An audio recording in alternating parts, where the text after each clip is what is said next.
Hello students, welcome to my channel. So in this session we are going to see about what are the tricks to crystal field theory. So crystal field theory in short form we can say it as CFT. It is most important one. So I am going to deal with you in a bilingual only. Okay, English Tamil ரெண்டுலையுமா தான் எடுக்கிறேன். So you can try to understand clearly. So first என்ன அப்படின்னு பார்த்தோம்னா இப்போ crystal field தியரியை பொறுத்தளவு d orbitals are most important thing. இந்த d orbitals எத்தனை ஷெல்ஸ் இருக்கும்? 5 சப் ஷெல்ஸ் இருக்கும். ஸோ கிறிஸ்டல் ஃபீல்டு தியரினா என்ன? ஃபஸ்ட்டு அது உனக்கு என்னன்னு தெரியணும் இல்லையா? ஸோ கிறிஸ்டல் ஃபீல்டு தியரினா என்னென்னா, இப்போ மெட்டல் லிகேண்ட் இந்த பாண்ட் வந்து எப்போவுமே அயானிக் அப்படின்னு சொல்கிறாங்க. மெட்டலுக்கும் லிகேண்டுக்கும் இடையில இருக்க பாண்ட் வந்து பியூர்லி அயானிக். ஸோ இது ரெண்டுமே வந்து அயானிக் சார்ஜஸ், எலக்ட்ரிக் டைபோல்ஸ் தான் அப்படின்றாங்க. ஸோ இப்போ மெட்டல் அப்படின்னு எடுத்துக்கிட்டோம்னாலே நம்மளுக்கு என்னென்னு தெரியும், வேக்கண்ட் டி ஆர்பிட்டல்ஸ் இருக்குது. அப்போ மெட்டல் வந்து அக்செப்டாராகவும் லிகேண்ட் வந்து என்னவாகவும் இருக்குது, டோனராகவும் இருக்குது. இது வந்து உனக்கு ஆல்ரெடி தெரிஞ்ச ஒரு விஷயம். இப்போ இதுக்கும் இந்த சிஎஃப்டிக்கும் என்ன ரிலேஷன், எப்படி சொல்கிறாங்க அப்படின்னு பார்த்தோம்னா, மெட்டல் வந்து அக்செப்டார்னு சொல்கிறேன். ஏன் அக்செப்டார்? இதில் வந்து டி ஆர்பிட்டல்ஸ் வந்து வேக்கண்ட்டாக இருக்குது அப்படின்னு சொல்கிறோம். ஸோ டி ஆர்பிட்டல்ஸ் அப்படின்னு நான் சொல்கிறப்ப எல்லா டிரான்சிஷன் மெட்டல்ஸ் மட்டும்தான் நம்ம சிஎஃப்டியில் ஒன்னோட சிலபஸில் இருக்கிறதுல பார்க்க போகிறோம். ஓகேவா? இப்போ இந்த டி ஆர்பிட்டல்ஸும் ஒரு electrons, some types of electrons, அதே மாதிரி ligands also give some types of electrons. So these two electrons, always the electron will repel each other இல்லையா? அப்போ metal electrons as well as the ligand electrons repel each other. Due to this repulsion, இந்த repulsion இருக்கிறதுனால the degeneracy will not be maintained in some of the cases. அப்போ degeneracyனா என்ன அப்படின்னு பார்த்தோம்னா, இப்போ இந்த சென்ட்ரல் மெட்டல் அயான் இந்த 5 டி ஆர்பிட்டல் இருக்கு இல்லையா, dxy, yz, zx, dx squared minus y squared, z squared. இதில் 3 பேர் வந்து between the axis, இப்போ x axis, y axis அப்படின்னு 2 axis இருக்குன்னா இந்த axisக்கு நடுவில். அப்போ இதுக்கு வந்து எப்படி இருக்கும், இப்போ dxy அப்படின்னு சொல்கிறேன்னா the electrons are between the x axis and y axis. அப்போ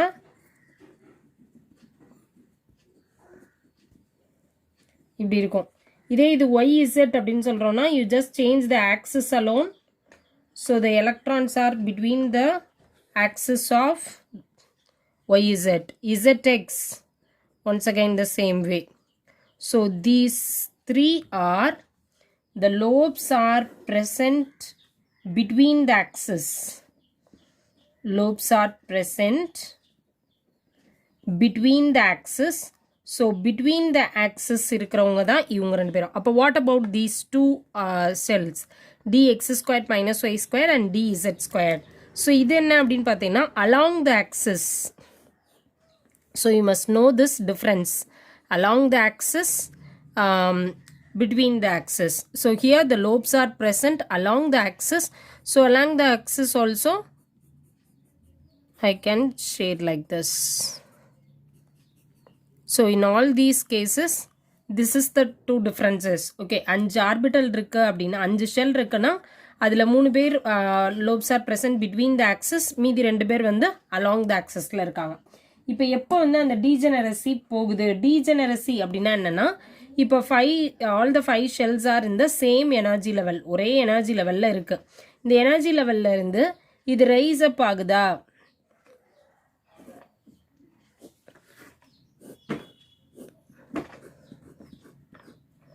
Okay, so this is raised up energy. Okay, once again இப்போ என்ன ஆகும் அப்படின்னு பார்த்தோம்னா, if it is a octahedral complexes, இப்போ crystal field theory for octahedral complexes அப்படின்னு சொல்கிறோன்னா, இந்த octahedral complexesக்கு இருக்கிறப்ப என்ன ஆகும் அப்படின்னு பாரு. இதுலேயே octahedralக்கும் tetrahedralக்கும் வேறு மாதிரி இருக்கும், அப்படியே ஆப்போசிட்டாக இருக்கும். ஸோ octahedral அப்போ என்ன ஆகும்? octahedral அப்படின்னா அதோட கோஆர்டினேஷன் நம்பர் என்ன இருக்கும்? 6. சே ஃபார் எக்ஸாம்பிள், இப்போ நானா ஒரு 2 எக்ஸாம்பிள் சொல்கிறேன் உனக்கு. CO F6 3 minus, CO CN6 3 minus, இது எல்லாத்துலேயுமே பாரு கோஆர்டினேஷன் நம்பர் என்ன? 6. So the coordination number 6 means it belongs to octahedral. Okay, இப்போ இந்த octahedral அப்படின்னு வந்ததுக்கப்புறம் இது என்ன ஆகும் அப்படின்னா, இந்த லோப்ஸ் ஆர் பிட்வீன் த ஆக்சிஸில் இருக்கு இல்லையா, இது வந்து அதாவது இப்போ ரெண்டு dx² - y² அண்ட் dz², இந்த ஆர்பிட்டலுக்கும் இந்த ஆர்பிட்டல் வந்து அலாங் த டைரக்ஷனில் இருக்குது. இது வந்து எப்படி இருக்குது, பிட்வீன் த ஆக்சிஸில் இருக்குது. இப்போ டீஜெனரசி ரிமூவ் ஆயிடுச்சு அப்படின்னா, டீஜெனரசினா என்ன, சேம் எனர்ஜி லெவல் இப்போ இங்கே ரிமூவ் ஆயிடுச்சு. ரிமூவ் ஆனதுக்கப்புறம் இதுக்கு பேர் என்னன்னு சொல்லுவோம் அப்படின்னா நான் டீஜெனரேட் டி ஆர்பிட்டல்ஸ், அல்லது உன்னோட புக்கில் வந்து வேறு மாதிரி கொடுத்துருப்பாங்க average energy level of d orbitals splitting அப்படின்னு சொல்லிட்டு. ஸோ ஆவரேஜ் எனர்ஜினாலும் நான் டீஜெனரேட்னாலும் ஒன்று தான். இது வந்து டீஜெனரேட். ஸோ டீஜெனரேட்டுன்னு சொல்கிறேன்னா சேம் எனர்ஜி மெயின்டைன் ஆகுதுன்னு அர்த்தம். இங்கே அது ஸ்பிளிட் ஆக ஆரம்பிச்சிருச்சு. So it moves to the நான் டீஜெனரேட் லெவல். இந்த நான் டீஜெனரேட் லெவலில் இருந்து தான் இப்போ ஆக்டாஹெட்ரலுக்கு ஒரு மாதிரியும் டெட்ராஹெட்ரலுக்கு ஒரு மாதிரியும் மாறுது. எப்படி அப்படின்னு பார்த்தீங்கன்னா, இதில் இந்த லிகாண்டோட எலக்ட்ரானுக்கும் மெட்டலோட எலக்ட்ரானுக்கும் இடையில என்ன இருக்குது, ரிப்பல்ஷன் இருக்குது. இந்த ரிப்பல்ஷனில் இப்போ 3 ஆர்பிட்டல்ஸ் இருக்கு இல்லையா, அதாவது இது எப்படி பிரியும்னு காட்டுறேன்.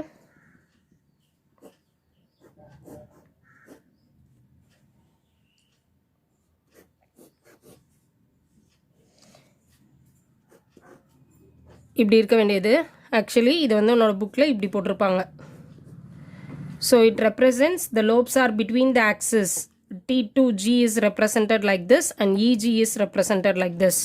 ஓகேவா? ஸோ EG என்ன, along the axis, and T2G வந்து lobes are present between the axis. இப்போ இந்த ரெண்டு பேரும் பிரிஞ்சுட்டாங்க. நான் டீஜெனரேட், சேம் எனர்ஜி லெவல் இல்லை. One goes to the higher energy state, another one goes to the lower energy state.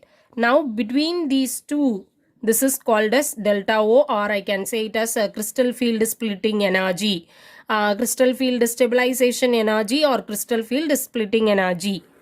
So this is what CFSC, the energy between the T2G and EG. So the 3 orbitals which are lobes are present is called as T2G, and this is along the axis are called as EG. இப்போ இதில் அடுத்து என்னன்னு பாரு. இதில் தான் ஒரு easy trick என்ன அப்படின்னு பார்த்தீங்கன்னா, இப்போ மொத்தம் எத்தனை 5 ஆர்பிட்டல்ஸ் சொன்னமா, இது வந்து நீ அப்படியே அந்த வேல்யூஸ்லாம் நீ மெமரைஸ் பண்ணணும்னு இல்லை, இதிலேருந்தே கவனி. So there are 5 orbitals. Out of this 5 d shells, how many of them are here? இங்கே எத்தனை இருக்குது, அப்படியே ஆப்போசிட்டாக பாரு. இஜிக்கு பார்க்குறப்ப T2Gயோடது பாரு, T2Gக்கு பார்க்குறப்ப இஜியோடது பாரு. இங்கே எத்தனை இருக்குது, இது என்ன, இஜி. இஜியில் only 2 orbitals, whereas here it is T2G. So 3 போட்டுரு. Now it is gaining energy, isn't it? So it is decreasing energy, increasing energy. So I can mention it as plus. இங்கே பாரு 5 D sharp cells. எத்தனை பேர் இருக்காங்க, 3. ஆப்போசிட்டாக எழுதுன்னு சொன்னேன். So 2. இங்கே இப்போ இந்த 2 வந்து என்ன ஆகுது, டிக்ரீசஸ். தட்ஸ் வை மைனஸ், ஏன்னா இது டவுன்வர்டில் இருக்குது, அதனால மைனஸ் போட்டிருக்கோம். இப்போ இஜி அப்படின்னு சொன்னோம்னாலே 0.6 டெல்டா ஓ. T2G அப்படின்னு சொல்கிறேன்னா minus 0.4 delta o. So this is the formula you have to learn. இதை நீ மெமரைஸ் பண்ணணும்னு அவசியம் இல்லை, இது மட்டும் நீ மெமரைஸ் பண்ணினா போதும். ஓகேவா? So this is for the octahedral complexes. Octahedral காம்ப்ளெக்ஸஸ்னால் இதுதான். ஸோ இந்த டீஜெனரசி, இந்த T2Gனா வந்து DXY, DXZ, DYZ. இங்கே dx² - y², dz². இதை மட்டும் நீ புரிஞ்சுட்டேன்னா போதும். You can write on your own very easily. So this is for octahedral complexes. Now what about for tetrahedral complexes? For tetrahedral complex also we can have the same degenerate d orbitals. Once again it removes its degeneracy. So once it removes its degeneracy, the lobes are along, அப்படியே இங்கே நம்ம octahedral பார்த்ததுக்கு அப்படியே ஆப்போசிட்டாக எழுது. lobes are along the axis will be at down, and lobes are present between the axis will have the raised energy. சரியா? அப்போ tetrahedral field அப்படின்னாலே lobes are between the axis. That's why we have mentioned here, and then the lobes along the axis will be in a lower energy level. சரியா? இப்போ இதுலையும் இதே மாதிரி தான். இங்கே 3 இப்படி போட்டிருப்பாங்க உன்னோட புக்கில், 2 இப்படி இருக்கும்.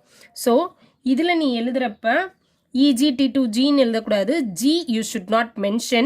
So here I can say it is E, it is T2. For tetrahedral complexes, we should not mention G. G அப்படின்னு போடக்கூடாது, T2E அப்படியே போட்டுக்கோ. இப்போ இதுக்கும் அதே மாதிரி தான், the energy difference between the T2 and E, it is called as CFSE, crystal field stabilization energy, or crystal field splitting energy. Now you follow the same trick. இங்கேயும் சேம் ட்ரிக் ஃபாலோ பண்ண என்ன அப்படின்னு பார்த்தீங்கன்னா, இப்போ இங்கே எத்தனை orbitals மொத்தமாக D orbitals பொறுத்தளவு 5. ஓகே, இங்கேயும் 5. Very good. இங்கே 3 இருக்குது, இங்கே கீழே என்ன இருக்குது 2. அப்போ கீழே இருக்கிறது தான் நம்ம என்ன போடணும் 2/5. ஓகேவா? It is plus symbol because at the upward. அடுத்து கீழே பாரு 2 இருக்குது, இங்கே ஆப்போசிட்டாக எழுதணும்னா 3. Decrease in energy, so minus. So plus 2/5 minus 3/5. ஓகேவா? ஸோ இதுதான் T2Eயோட ஆக்டஹெட்ரல் காம்ப்ளெக்ஸஸ்க்கான formula.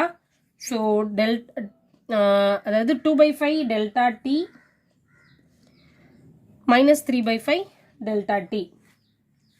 So delta T is equal to, what is the relationship between octahedral and tetrahedral complexes? Delta T is equal to 4/9 delta O. அப்போ இங்கே வந்து EG T2G யோட value, E value and T2 value will also be changed. So E value will be 0.4 and T2 value will be 0.6 in the case of tetrahedral. Okay va? So this is the trick you can easily follow. Let me summarize once again. கவனி, திரும்ப ஒரு தடவை summary சொல்கிறேன். So மொத்தமாக D orbitals அப்படின்னா 5 degenerate orbitals இருக்குது same energy லெவலில். Once the ligands and the metals repulsion increases, it goes to the non-degenerate level. From this non-degenerate level, non-degenerate ஆனதுக்கப்புறம், non-degenerateனா என்ன, ஒன்று போல் இல்லை, ஒருத்தர் ஹையர் எனர்ஜி போகிறாங்க, ஒருத்தர் லோயர் எனர்ஜி வராங்க. அப்போ இந்த 5 டி ஆர்பிட்டல்ஸ்லேயே பிரியுது. ப்ரெசன்ட் பிட்வீன் த ஆக்சிஸ் யார் யார், அலாங் தி ஆக்சிஸ் யார் யாருன்னு நல்லா மெமரைஸ் பண்ணிக்கோ. இப்போ அலாங் த ஆக்சிஸ் வந்து it raised its energy in the case of octahedral complexes, அதனால தான் அதை மேலே எழுதியிருக்கேன். பிட்வீன் த ஆக்சிஸ் வந்து என்ன ஆகுது, லோயர் இட்ஸ் எனர்ஜி, அதான் அதை கீழே எழுதியிருக்கோம். சரியா? அப்போ மேலே இருக்கிறது வந்து EG, கீழே இருக்கிறது T2G. கீழே 3 பேர் இருக்காங்க இல்லையா, லோப்ஸ் are present between the axis. 3 பேர் யார் யார், DXY, DXZ, YZ. மேலே இருக்க 2 பேர் யார், along the axis, DX² minus Y² and DZ². ஓகேவா? ஸோ EGயோட வேல்யூ என்ன, T2G வேல்யூ என்ன, இதுக்கான ட்ரிக்கு தான் நான் உனக்கு சொன்னேன். மொத்தம் எத்தனை ஆர்பிட்டல், 5 ஆர்பிட்டல். இப்போ அலாங் த ஆக்சிஸில் இருக்கிற வேல்யூவை அப்படியே இங்கே மாற்றி மட்டும் போடுற, அப்போர்டில் இருக்கிறதுனால ப்ளஸ். மேலே இங்கே எத்தனை இருக்குது, எத்தனை ஷெல் இருக்குது, 2. ஆனால் ஆப்போசிட்டாக நீங்கள் எழுதணும்னா 3. அதே மாதிரி இங்கே கீழே எத்தனை இருக்குது, 3 இருக்குது, ஆப்போசிட்டாக எழுதணும்னா 2. இது டவுன்வார்டில் இருக்குது, அதனால மைனஸ் போட்டிருக்கேன். சரியா? So the energy difference between the T2G and EG இதான் என்னது, கிறிஸ்டல் ஃபீல்டு ஸ்டெபிலைசேஷன் எனர்ஜி அப்படின்னு சொல்கிறோம். இந்த வேல்யூ மட்டும் பார்த்துக்கோ. இதுக்கு அப்படியே ஆப்போசிட்டாக எழுதுனேன்னா அதான் என்னது, டெட்ராஹெட்ரல் காம்ப்ளெக்ஸஸ். சரியா? So crystal field stabilization energy or crystal field theory is very easy once you know all these tricks. Thank you students. I hope you can understand this.